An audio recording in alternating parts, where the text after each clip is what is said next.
Go ahead, Dr. Dyson. Okay, then. Good evening, everyone. Going to make a little switch here this evening. My wife, who has been a student and a practitioner of this teaching for many years, will begin the session.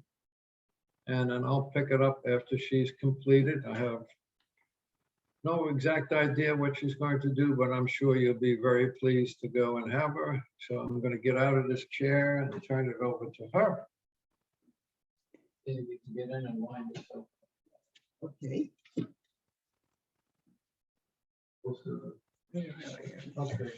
Okay, good evening, everybody. Hello, Michael. My name is Phyllis, and we did speak once before just for a short period of time, and this will also be a short period of time. I want to say it's called a prosperity prayer, and by prosperity, I don't mean money and only money, wealth, and happiness and success. It means everything that's good.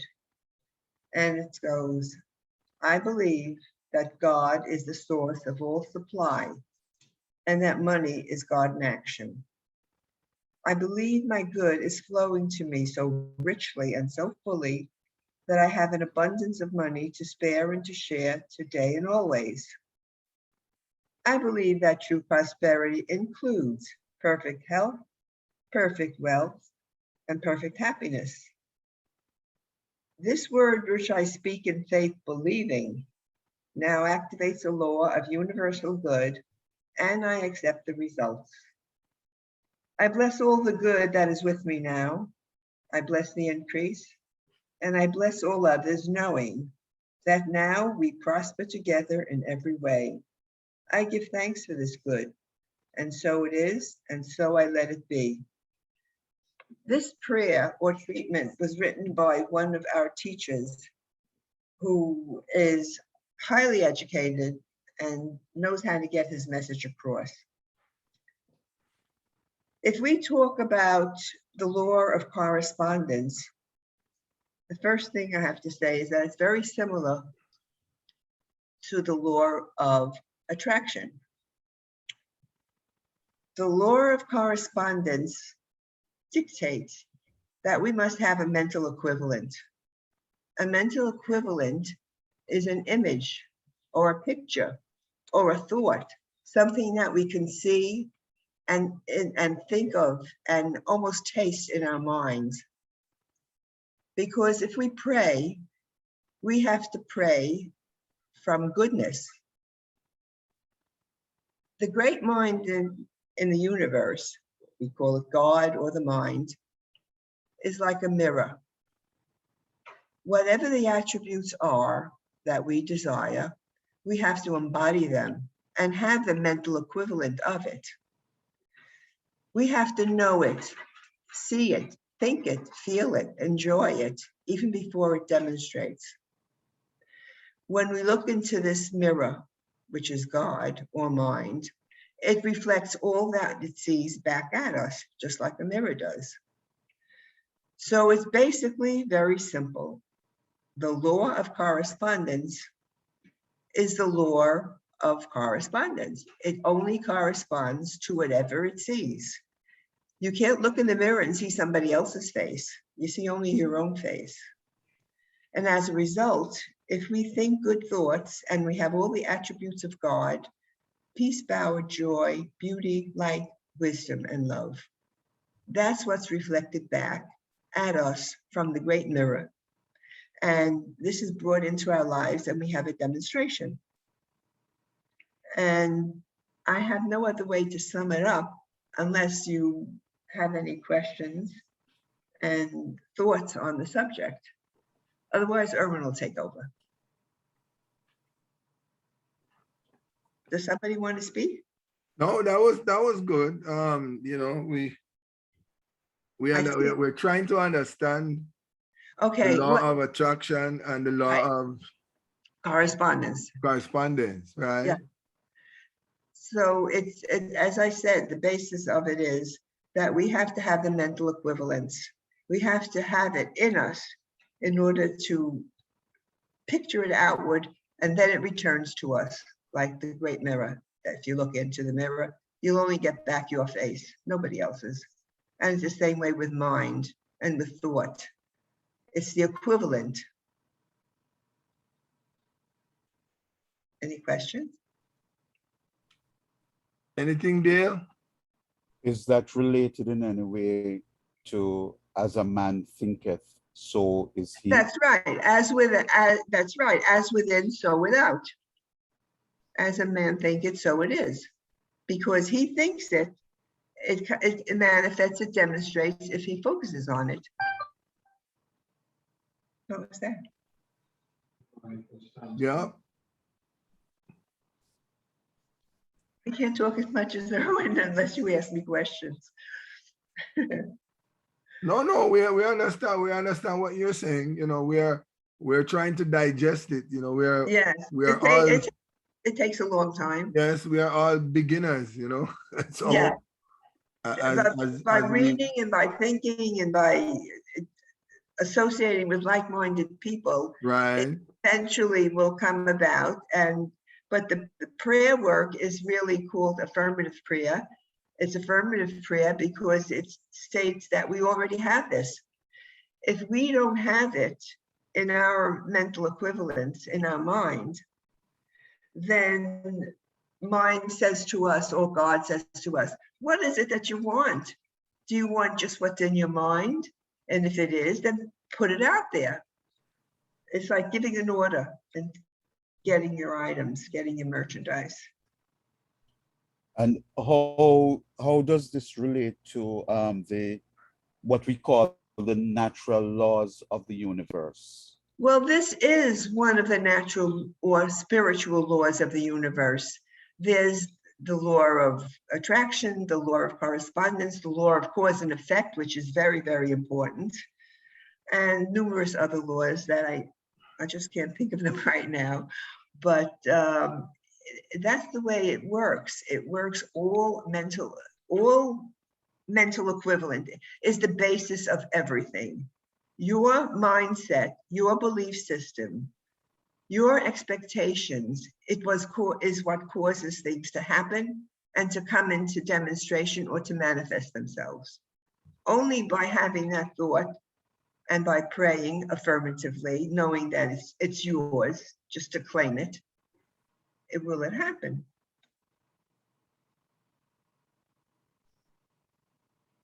Anything else? So that's why the thing says, whatsoever thing you desire, when Yeah, you pray, you have to believe that you have received it.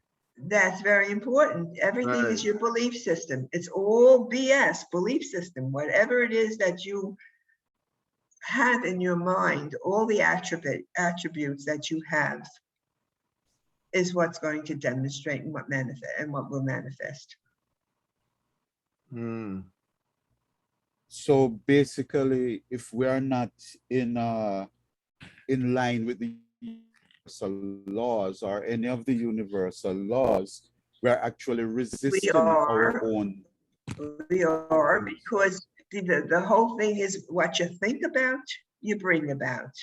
If you focus on, oh my God, this is terrible, what am I going to do? I can't cope with this, I can't this, and I can't that, and I can't this, rather than focusing on, I can do this, it will happen, I know it exists right now, and I'm claiming it as my good, and it's flowing to me abundantly, multiplied, and pressed down.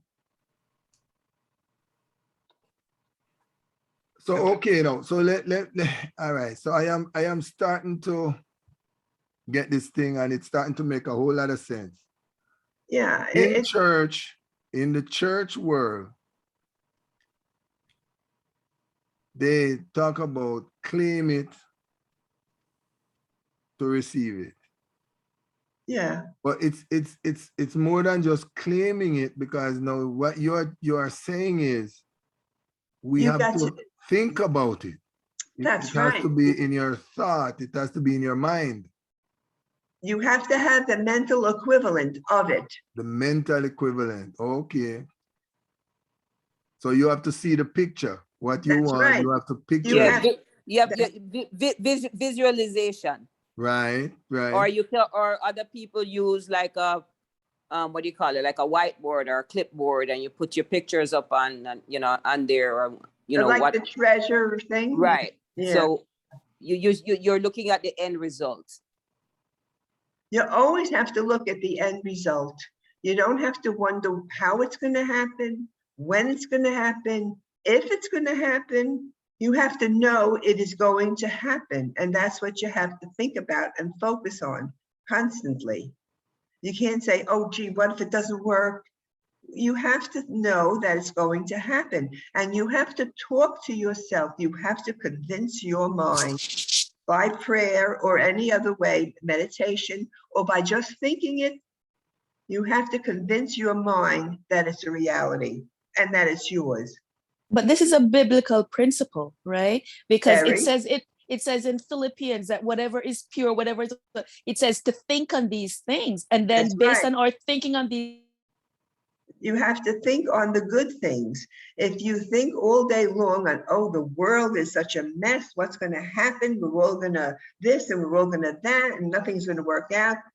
That's what's going to happen in your particular world. Maybe it'll be very personal, but that's going to be your world. But if you think all day long that this is going to be the way it's going to turn out fine, no matter what, I don't know the reason why, but it's going to come out and I'm going to be fine. It's going to be good. I'm going to be prosperous. I'm going to be abundant. I'm going to spread joy. Then those things will happen because, like you said, as a man thinketh, as within, so without. That's your world. So more preachers need to be preaching this instead of, you know. I think so. I think so. Yes, because they Well, tell you. That's where we learned this, Erwin and I. We went to the church that we went to, and we learned the preacher was like that, and he was excellent, I thought, and he was a very good speaker, and he really taught a lesson. And we did go to classes and everything to reinforce it, and so that we can get it locked in and remember all this stuff. Everything starts with memory and memorizing, and again, mental equivalence. You have to keep thinking about the good. You can't think about nothing but the good. You have to think only about what you want to happen. You can't think about what ifs, only what you want to happen. And that's what will manifest and demonstrate. When you believe it, you'll see it. It's not when you see it, you'll believe it. But when you believe it is when you'll see it. And that's the way it works. The spiritual laws of the universe. Right, right. The law of cause and effect, you know. Something is not accidental. Cause and effect is because you cause whatever it is by doing such and such and such and such, whether it's good or whether it's bad. Cause and effect. Right, so be careful what you ask for, right? Be careful what you ask for and be careful what you think. You have to be vigilant. You have to always be vigilant and guard your mind about your thoughts constantly. They're going to slip in there, these bad thoughts or stuff that you don't want to occur. You can't give it a label like bad. Just say things you don't want to happen. You can't let that happen. It's going to happen, but then you just think about something else to replace it, because it will replace all the bad stuff. The good thinking will. Okay, we got it down? Yes, we got it. We got it. For now? Okay. Yeah, thank you so much. Oh, it's my pleasure. I'll put Erwin on now. You'll really get a lesson. Yeah, no, we got a lesson. We got a lesson. Good. You okay, honey? Thank you, Phyllis. Ooh, who's that beautiful person that's looking at me? Says Nadine. Nadine, yes, Nadine Keller. Have you a question, Nadine? Okay. To back up what Phyllis was saying right now, we got to go back to what we said the first 3 or 4 weeks. Simply this. When God was finished creating the world, he said, that's it, I'm done. But from here on in, Adam, anything that you create or that you consciously become aware of, you will name what it is. Very important to remember. We name what it is because we're direct descendants of that gentleman called Adam. Now, the other ones that we said, it is done unto us as we believe. So Phyllis, without realizing, gave you the law of mental equivalence, the law of cause and effect, as well as the law of correspondence. We separate them all, but they're all really one continuous principle. But as you can hear, each and every one requires a very important person, you. If you recall, we usually always start with an opening phrase. I am the only person. I will have a relationship with all my life, and therefore I choose. Ooh, I got a block. Moses asked the power, and this was all mental communication, who are you? And he said, I am that I am. Well, we use the I am all the time, but we don't believe that we're part of it. This teaching is to change your way of thinking, that you don't have to pray and beg for anything. This creator has no desire other than create, and you are the ultimate creator of all things. That's why when you conceive something and then you believe it, it must be what you say it is. That's what these laws are all about, that we're in charge of our own lives. And whatever we say happens. So I'm going to go to a second half of this today. We call this mindfulness. Well, I'm going to turn your minds into a little bit of a different direction and show you how you can use the creative power exactly the same way as that which created you. When you were awakening this morning, you were given the power of life, and you were then in the divine image of the God that created you. We are one and the same. So let's look at this way. What is the biggest problem we're all talking about these days? It's got everybody all shook up. And I'm going to venture to say, other than the disease, it is climate control.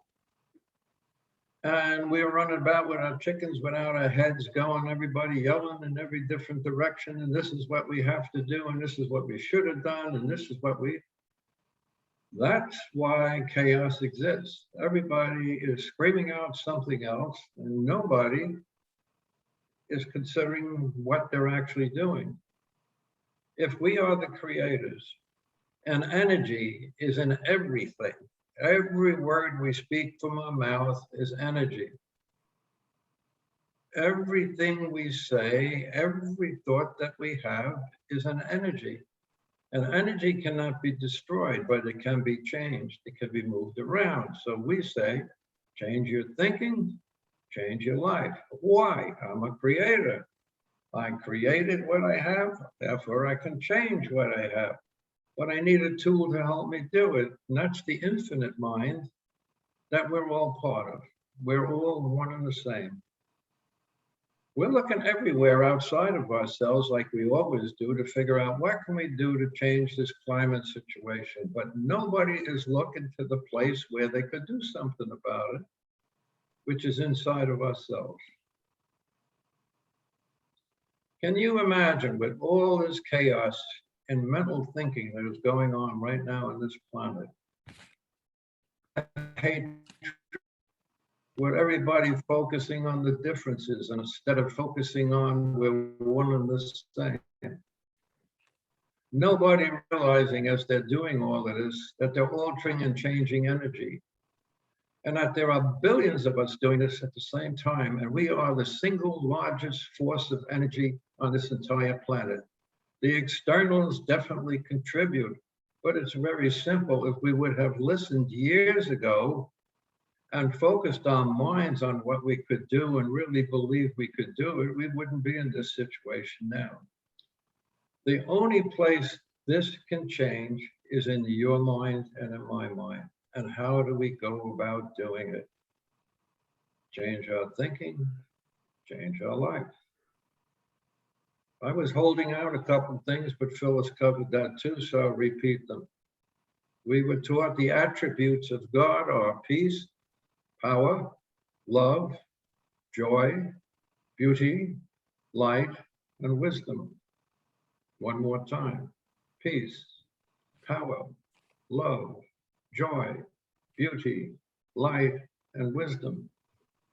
Well, I gotta tell you, if those are the attributes of God, guess who owns them as well? You and I do. And it is our opportunity to decide what we care to focus on, because what we sincerely focus on with a belief system has to demonstrate. Well, I'm not important enough. There's nothing I can do about it. But what do you want from me? I'm only a simple little person. No, you're not. You are a creator with the power of the infinite available to you, if you choose to go and believe that. And believe me, I have learned to believe that, because it has altered and changed my life dramatically. From a teaching and a religion that told me I was not worthy, not worthy, not worthy, that I was a sinner all the time, that I had to always consider this and that and that. Every negative possibility was presented to me as a young person under the guise of the correct religious teaching. And every bit of it went against the very person who said that's not what it is. Jesus, when he became the Christ, when he became aware of that connection, always said, I and my Father are one. Well, you are too. Only you can't believe it yet, because you've been taught that everything you ever need will be outside. Find it outside. That's why second or third week, we discuss meditation as a possibility. With practice, time, and a discipline, we can get closer to the realization how magnificent and how incredibly wonderful we are, and what we can do with that mind. Besides these teachings here, I was involved with many different people whom my wife in her divorce papers said I hang out with very strange people. They were strange because what they were saying reached beyond what most of us would normally believe was realistic and possible. I haven't the time to go through a lot of those, but I'll give you a simple example. I was advised while I was in New York City, I was a claim adjuster, I traveled all around New York City, that there was a woman on 84th Street in Yorkville in New York City that was doing some incredibly amazing things in her home and her house. Being the curious Edwin, I said, let's find out what's this all about. And I went to her home. And I met one of the most amazing people I've ever met in my life. In her normal state, as a human being like us, she was just exactly like us. But she had the ability to drop down a level, which we call alpha thinking, and beyond that, there are other levels, but she could do that. When she went into those levels, she became one of the greatest artists of our day. This woman could make paintings that were incredible while she was in the altered state. When she came out of it, she wouldn't even recognize they were hers. She didn't even know she could do it. She didn't even know she could pick up a brush and put it to canvas and create such wonderful things. That's the mind that's ours. She was unique only because she began somehow, some way to understand that she could change her thinking if she chose to alter it and begin to go and believe that she was creative to the degree you and I could be if we believed it. See, the difficulty right now is we have to take all this education, or what I call a continuous, repetitious, antiquated program, and reverse it. Or like Emerson said, and I told you, he said, at some point in life, life becomes a lesson of unlearning all the falsehoods, all the incorrect beliefs that we accepted and adopted because of other people. It's also another reason why I had suggested, and I get nothing from it, this man is dead and I loved him when he was alive. Get the book, Your Erroneous Zones. I really request that you consider that deeply, because you will be shocked what's in that book and how clearly it shows, without realizing it, how we've been manipulated into the belief systems that we now think we are. And we are not those. We are not nothing. Nothing is impossible. Most of it is improbable because we don't believe it to be possible. I've met 15 to 20 people that demonstrated things to me in my lifetime that earlier, when I didn't believe so much, I would have said, absolutely impossible, can't be done. And they did things in my presence, in the presence of multiples of other people, that are beyond most of our human conception, because they use that creative power with the full knowledge that they and the Father, they and their Creator were one and the same person, no limits. Einstein came up with that equation, E squared equals something. I can't remember, right now it's just not there. But a young man, and everybody knew what his name was, and right now, oh, I cannot think about that too, but he was horribly handicapped and terribly disabled, became one of the most brilliant mathematicians in the entire world, and he said, Einstein only made one mistake. It is not E squared, it's E to the fourth power equals. He said, our consciousness to recognize that the fourth power exists on all the planet and in our own minds. We could literally redistribute all material items, could literally make things disappear, could make ourselves disappear. Strange, sounds impossible. Well, look up Brother Lawrence. If I should assume now the computer has him in there. It was an individual that was seen 4, 5, and 6 places in different parts of the world at the same time. Impossible, can't happen. But it was documented. And he had no explanation for it. He just said, I believe what I believe, and it does it. You're now being asked for the first time in your life to take that which you really can't see, but you can see the results of it, and accept it that it's waiting for you to call it into your life so you can demonstrate it, which is the exact reverse of how we were taught to pray. We were taught to pray, to bow down, to scrape, to kneel, or take any convenient position, allegedly that was a prayer position, and beg and ask for the good. God, please help me, please give me this, please give me that, and if you do that, I will do this.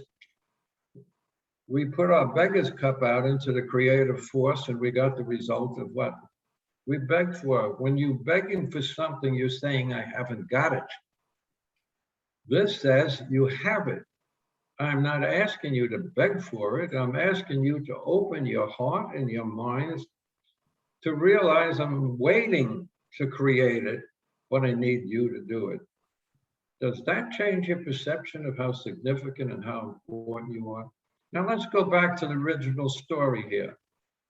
Billions of people at the present time filled with hatreds and prejudices and biases and negative thinking, all the garbage they put on the net, all the lies that they repeat over and over until people believe it so deeply that they conceive it and they become part of it.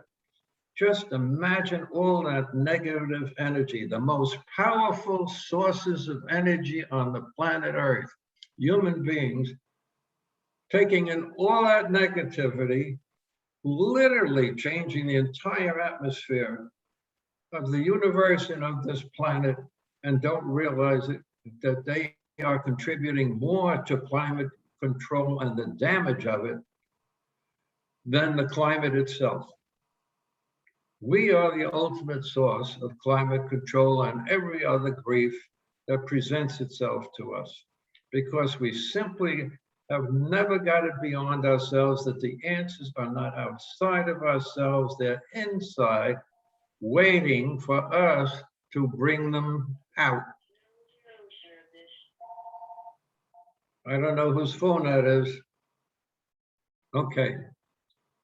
Are you beginning to comprehend what we're doing here? We're changing mindfulness to a state of inward focus as opposed to the outside focus, which has been our entire life and our entire world. We're watching this documentary right now on TV about women of 9/11 who explained how they lived through 9/11, the various things that they all thought they would be dead for one reason or another. But most of them, while they were buried in tons of rubble or going through whatever could have destroyed their lives, had one belief system. It's very clear as you listen to each one of them. They said, without realizing they were putting into an infinite mind, they're thinking, it's not my time to die yet. I am not ready. And I believe I will get out of this. And each and every one of them, even while they're talking now and remembering the past, still don't realize that they brought that life back to themselves by their own thinking. And every one of them came through it, where thousands of others died in the two towers when they collapsed. You are the most powerful force of energy in the living universe. And any of you like Star Wars and you used to go and watch it and say, wow, imagine if we could do that. Beam me down, and down you go. Well, I got news for you. Strange as it may seem, if you really did believe it, you could. Because there have been people on this human race of ours throughout the years have been able to do those things, literally move themselves about, alter energy and change the molecular structures and present themselves in different places. And I sincerely do not want to sound crazy. It's documented, it's proven, it has been shown. Can you believe, once we leave here tonight, that you can do anything that is possible if you get rid of your probability thinking that you can't do it? For you and I are a part of an infinite source that gives us life every day. Everything outside of ourselves, everything on this planet was created by that same source, who turned around and said to Adam, I'm done.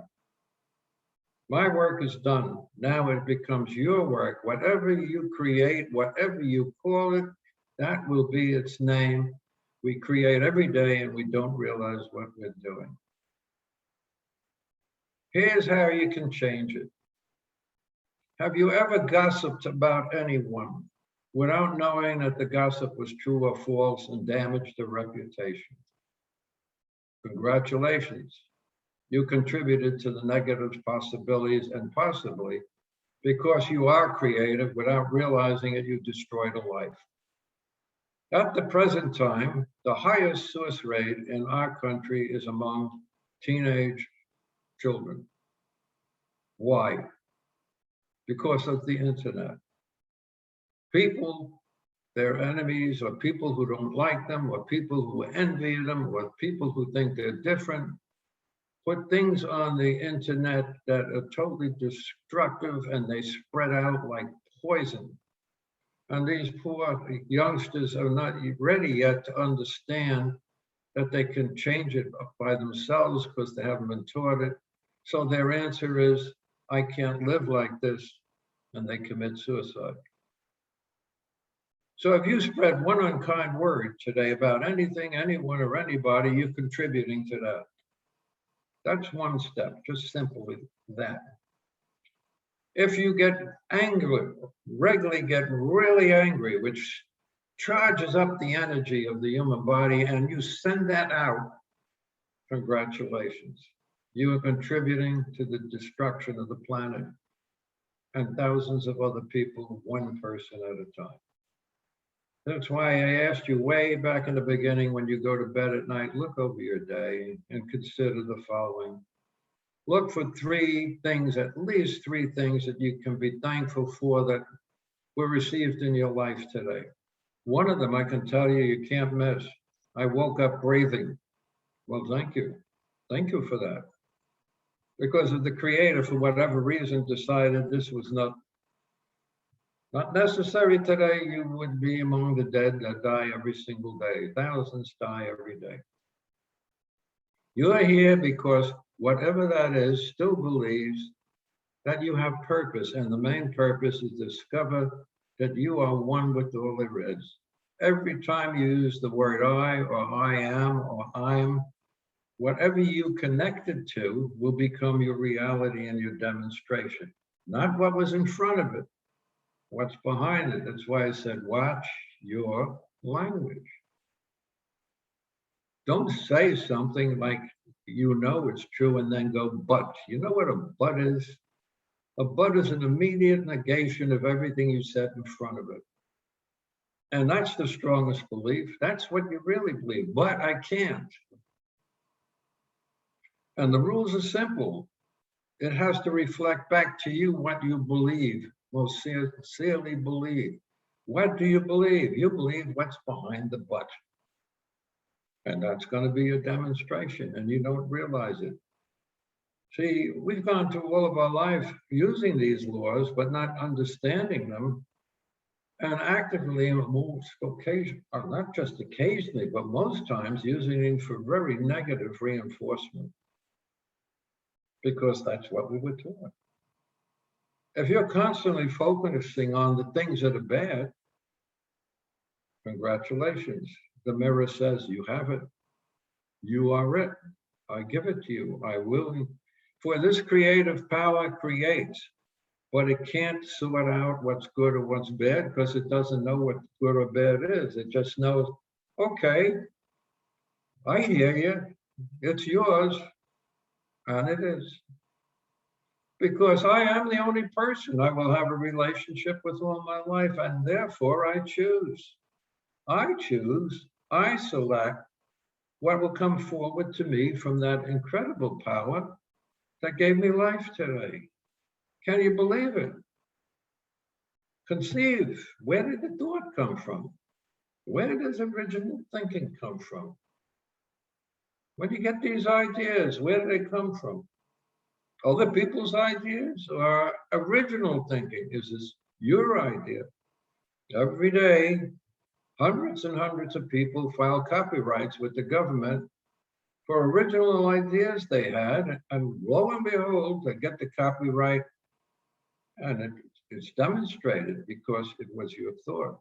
And your thought, by law, by spiritual law, must demonstrate back to you exactly what you say.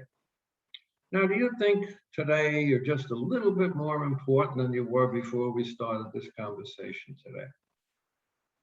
Are you beginning to work on the idea that with some discipline, you might get closer and closer to the recognition of your significance? Because it's not just one person. Your thought becomes a part of the whole.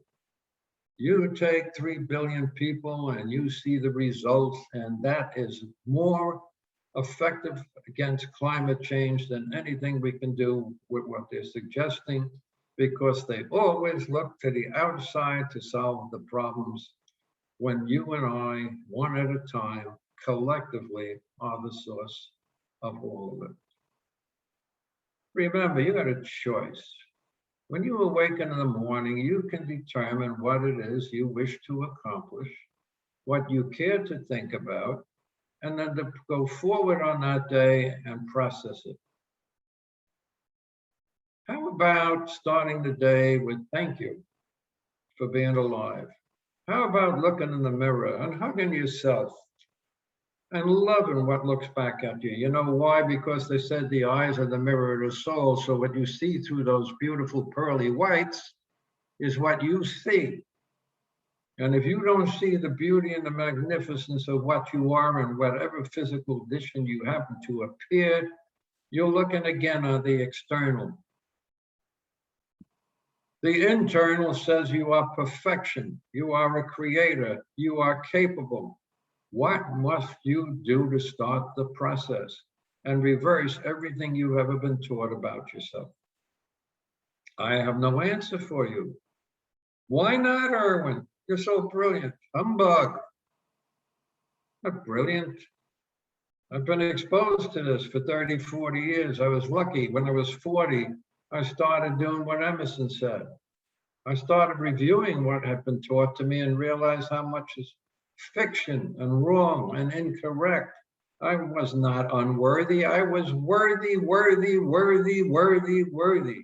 That's what affirmations are about. What are you affirming about yourself every day, particularly when you open your mouth and you say, I am, and you attach something to it? If you believe what's behind the I am, it will demonstrate. And don't give up, because time is our territory. We created time.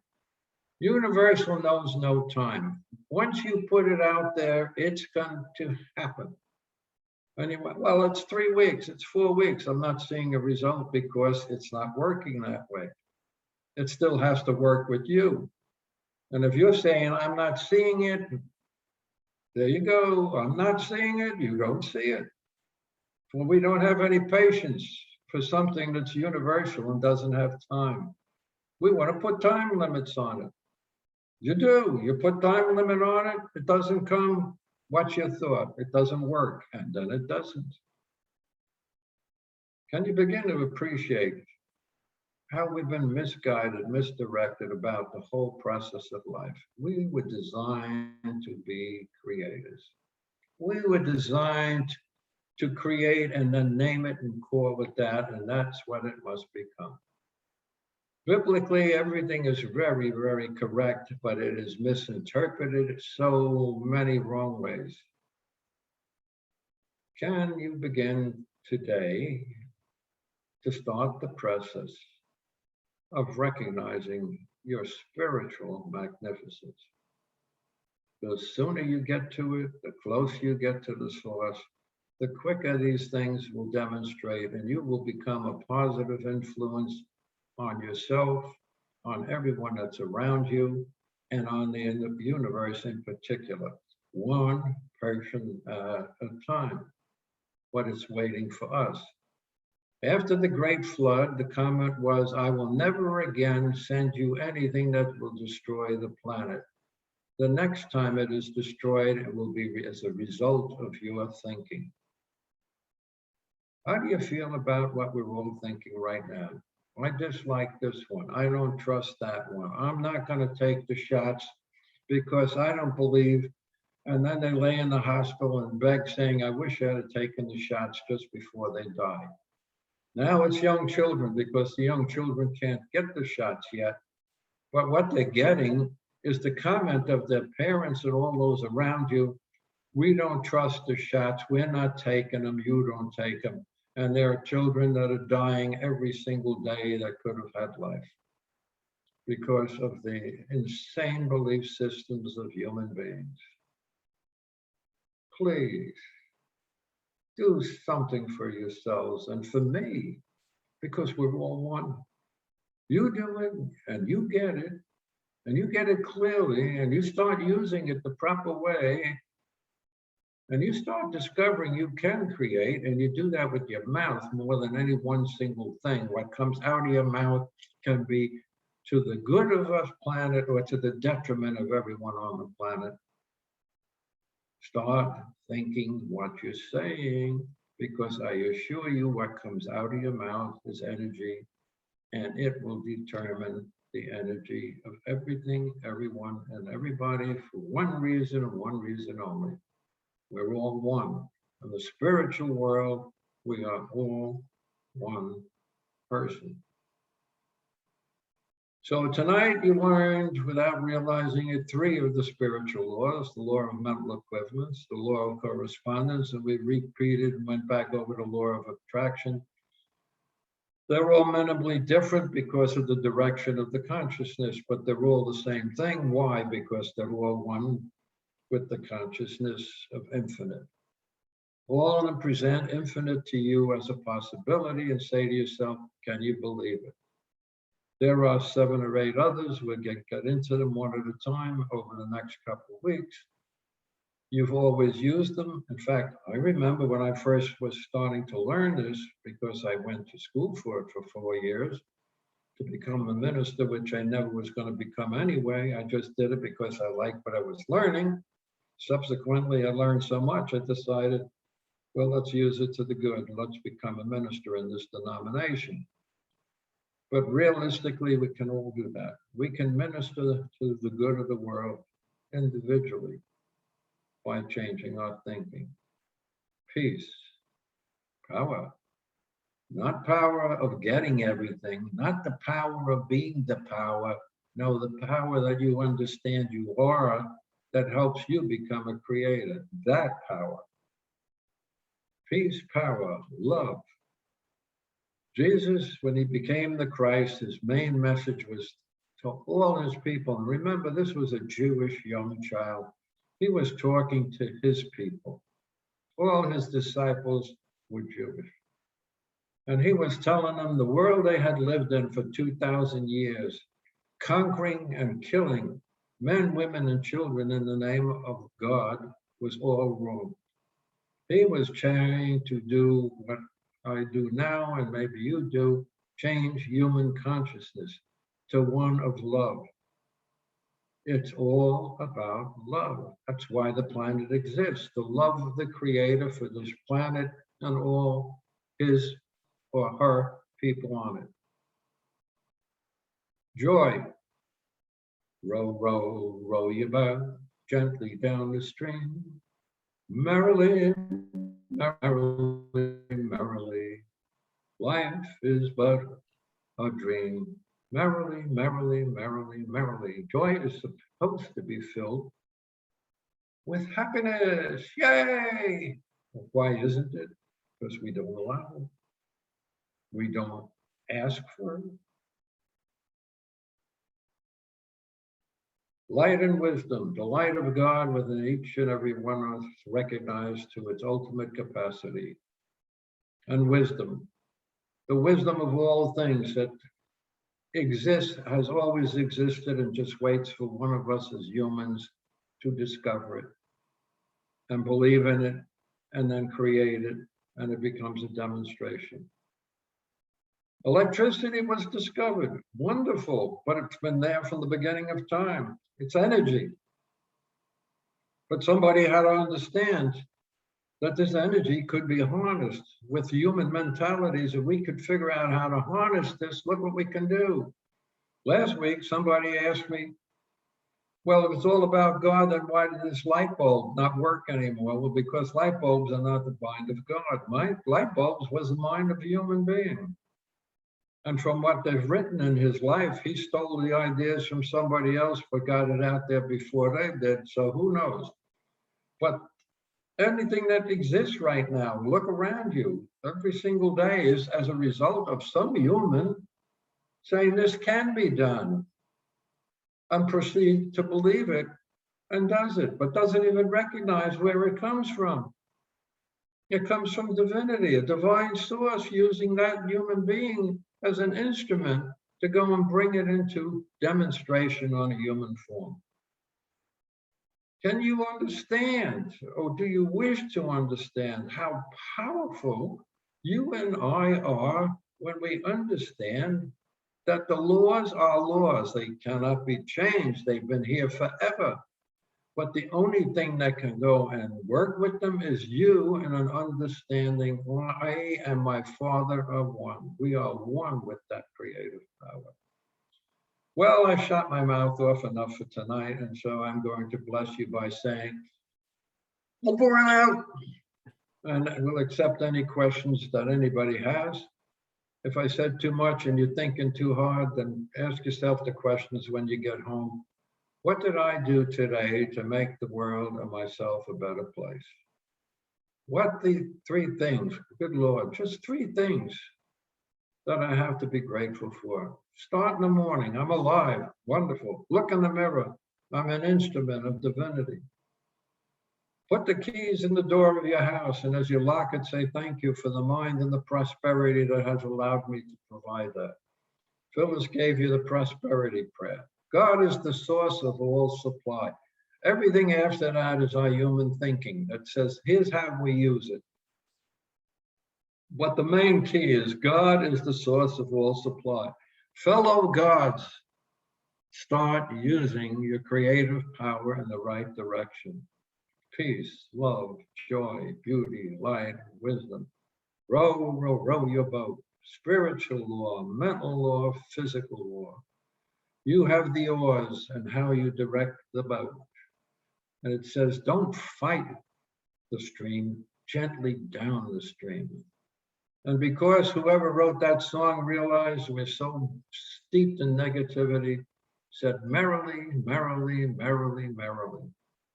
And life is but a dream. Life is your next best thought that you use to create something good for yourself and someone else. And I said, I'm going to shut up, and I am. Hey, Michael, I'm done. Yes, I'm here. I'm listening. You know, I am. I don't know what time. I didn't watch the time tonight, so I'm not. No, we're good. We're good. We're good. We're on the time. This has been a eye-opening lecture again. You know, started out with Mrs. Dizer, bringing us up to speed. You know. Yeah, well, I want to tell you something about that. Michael, she wrote for the Creative View, which was the paper for our center for many, many years. And I have been reading some of them to you. I think she mentioned she went to a class with me because I wanted to write the book that I never wrote, and that you are now taking over from what you said. And the teacher in the room said, if you're sitting in this room, you're going to write. I don't care if you think you're a writer, but you're here today, you're going to write. So everybody, stop saying, I came with him, I'm not writing, and start writing. And she wrote. And they turned it in at the end, and the teacher was looking them over and said, who's this person? Phyllis Schneiderman. And she said, I am.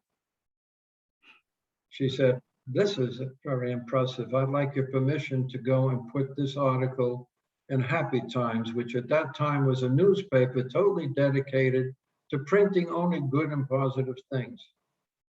She continued to write for them for a certain length of time, a year and a half, and then they started saying, we want the articles with pictures.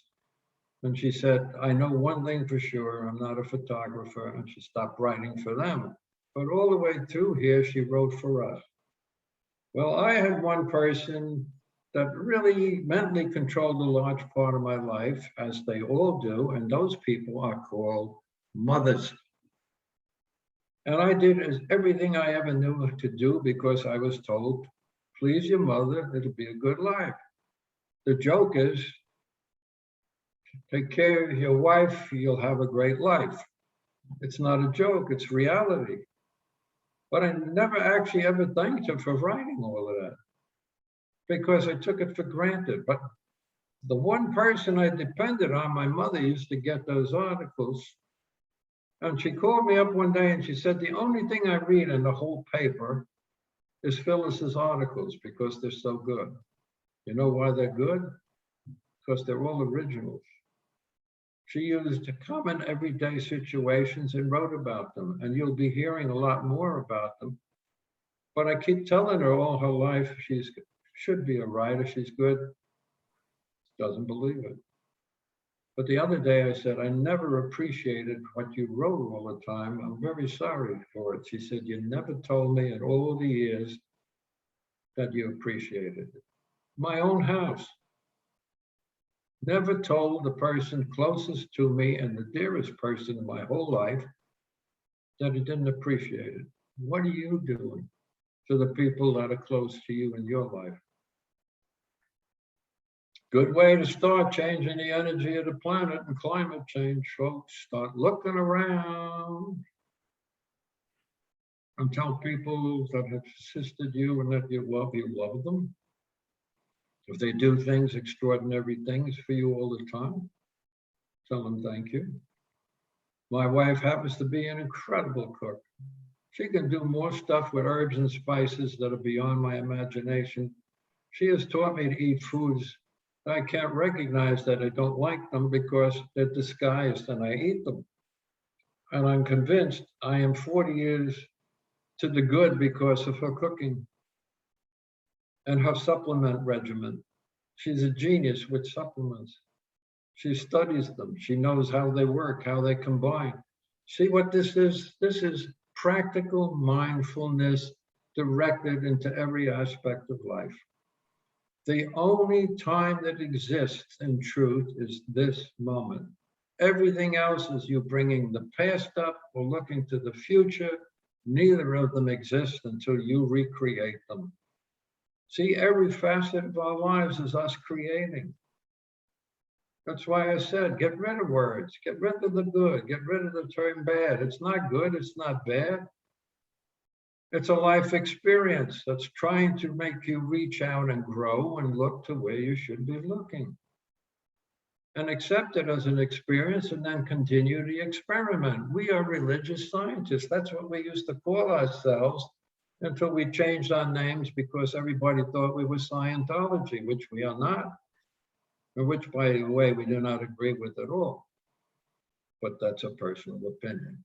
I'm not questioning your belief systems other than the fact you look at them. Look at them every day. Ask yourself how intentionally or by accident you may have damaged or hurt somebody. If it's impossible to face the people and tell them you're sorry, then see it in your mind and say, I am regretful. I really promise I'm going to do better.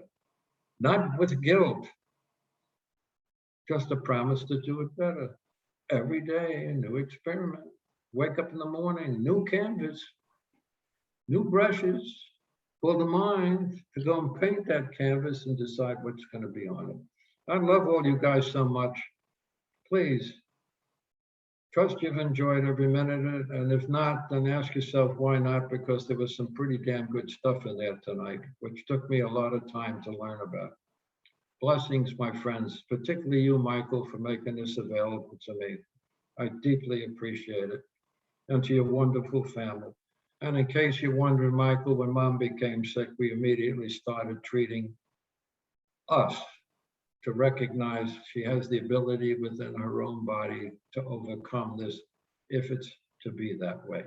We treat us, our consciousness, to see them complete and whole, and then to release it into the infinite and allow it to do its work. We cannot interfere with the work of the people who are having the difficulty. We can just surround them with the knowledge in our heart and our mind that our thoughts go to the infinite source that creates these magnificent bodies, and anything that happens in this body can be reversed dramatically just by changing our thinking, not their thinking, our thinking. Amen. Got it all? Yes, sir. That was beautiful. Anybody have anything to say? I said, Michael, I said too much tonight. I won't No, be man, able no, to talk. sir. You can never say too much. We would stay here all night. You know, I ain't got much to We do. won't have nothing left to talk about next week, Michael. No, we got plenty. We got plenty.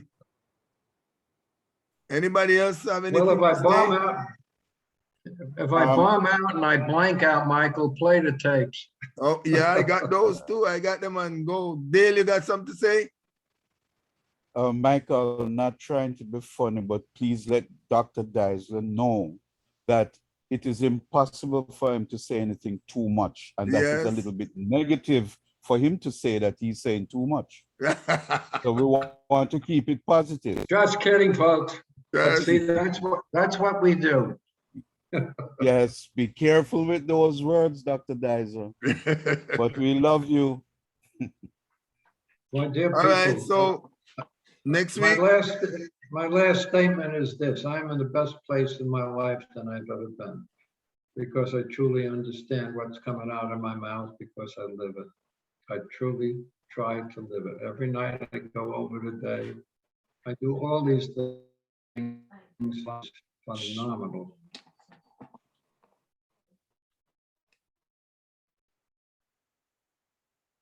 all right, I'm using- anything else? So we see everybody next week.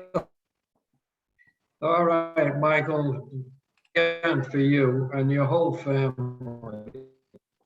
Thank You you all for coming are- out this evening.